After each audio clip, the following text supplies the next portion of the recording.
Hello guys, welcome back to my channel. तो चेन्नई जैसे शहरों से मौज मस्ती भरी दोपहरों से हम तो झोला उठा के चले। आज मैं जा रही हूँ अपने दादा दादी से मिलने।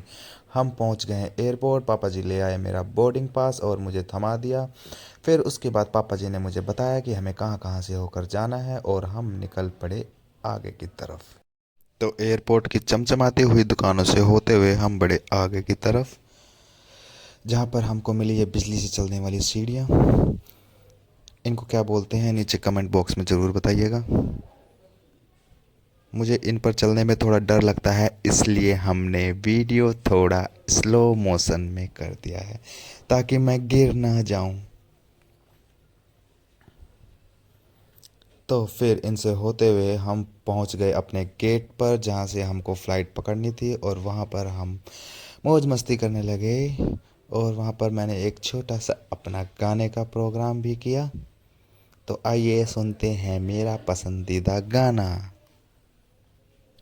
एयरपोर्ट पे इतने सारे लोगों को देखकर पहले तो मैं डर ही गई, लेकिन मैंने हिम्मत करके दो शब्द गुनगुना ही दिए।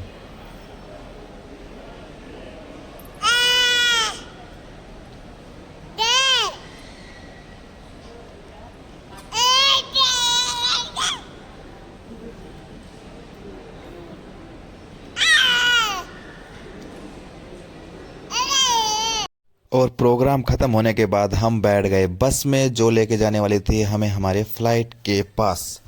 लेकिन बस काफ़ी देर तक चलती ही रही। मुझे तो डर लग रहा था कि कहीं पापा ने हमारे साथ कोई प्रैंक तो नहीं कर दिया है, बाय एयर का बता के पापा कहीं बाय बस तो नहीं लेके जाने वाले हैं। लेकिन थोड़ी ही देर बाद मुझे जहाज़ों के दर्शन होने लगे, जिससे मुझे यकीन हो गया कि ये कोई प्रैंक नहीं है, मैं वाकई दूसरी बार फ्लाइट में बैठने वाली हूँ। कई दिनों से मौसम बहुत ख़राब चल रहा था, तो हमें डर लग रहा था कि कहीं हमारी फ़्लाइट लेट या कहीं कैंसिल ही ना हो जाए। अगर ऐसा कुछ होता तो हमें बहुत दुख होता। लेकिन सब कुछ टाइम पे चल रहा था और हम पहुंच गए हमारे जहाज़ के पास, जिसकी हमने पहले मुंह दिखाई करी, और हमने वहाँ थोड़ा आसपास फ़ोटो शूट भी किया। सभी लोग अंदर घुसे जा रहे थे, शायद उनको जाने की बहुत जल्दी थी। और फिर जहाज़ को अच्छे से चेक करने के बाद हम पहुंचे फाइनल चेक पोस्ट पर, जहां पर हमको अपनी टिकट दिखाकर एंट्री करनी थी। तो फिर हमने निकाल कर अपनी टिकट दिखाई। उसके बाद सब कुछ टिक मार्क करने के बाद हमें जाने की परमिशन मिल गई।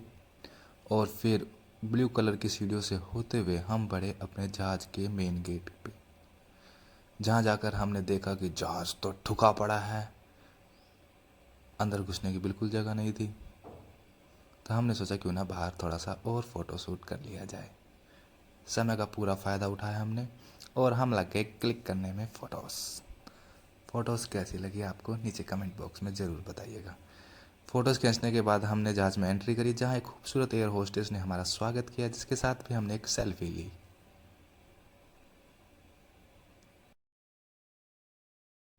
मैडम के साथ सेल्फ़ी लेने के बाद हम जाकर बैठ गए अपनी सीट पर। हमारी विंडो सीट थी, जिसके बाहर हम देख तो सकते थे लेकिन हाथ नहीं निकाल सकते थे, जिसका मुझे बड़ा अफसोस हो रहा था। वैसे प्लेन से बाहर हाथ निकालना भी नहीं चाहिए, क्योंकि हो सकता है कि कोई कबूतर आकर आपके हाथ पे बैठ जाए।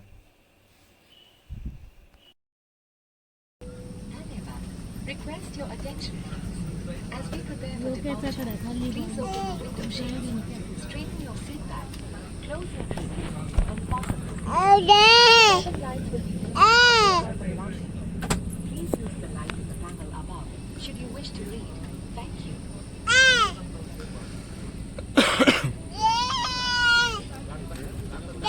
और फिर मेरी बात मानकर पायलट ने जहाज़ को पहले तो रोड पर फुल स्पीड में दौड़ाया, और उसके बाद वो ले गया हमको आसमान की ऊंचाइयों तक। ज़मीन नीचे जाती गई, शहर छोटे होते गए, और हम पहुंच गए बादलों में। बादलों के ऊपर उड़ते हुए मुझे एक गाना याद आया, आज मैं ऊपर आसमान नीचे, आगे है पायलट और सवारी है पीछे। मेरा गाना कैसा लगा ज़रूर बताइएगा। सूरज की किरणें ऐसे लग रही थी जैसे पूरे आसमान में वो अपने सोने जैसी चमचमाहट फैला रहा है। ज़मीन पे से देखने में तो सूरज काफ़ी खूबसूरत लगता ही है, लेकिन ये बादलों के समंदर के पीछे डूबते हुए सूरज को देखने का नज़ारा कुछ और ही है, जो आपको सिर्फ उड़ते हुए जहाज़ में शाम के समय ही देखने को मिलता है। तभी हमें खिड़की के बाहर एक पक्षी उड़ता हुआ दिखा, जिसको जूम करने पर हमने देखा तो पता चला वह कोई पक्षी नहीं, वह तो दूसरा जहाज़ है।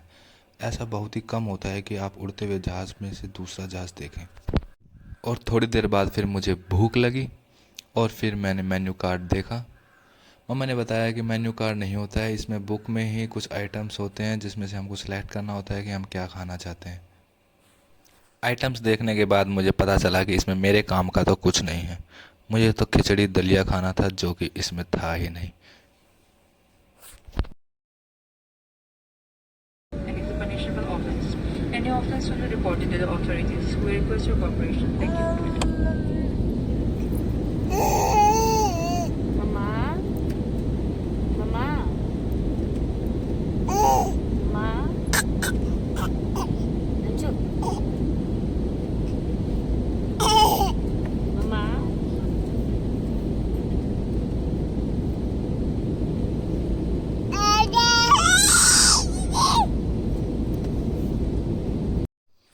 फ़्लाइट में तो मुझे खाने के लिए कुछ मिला नहीं, तो मैंने अपने बैग में से कुछ बिस्किट्स निकाले चॉकलेट वाले, जो मैं खाने लगी।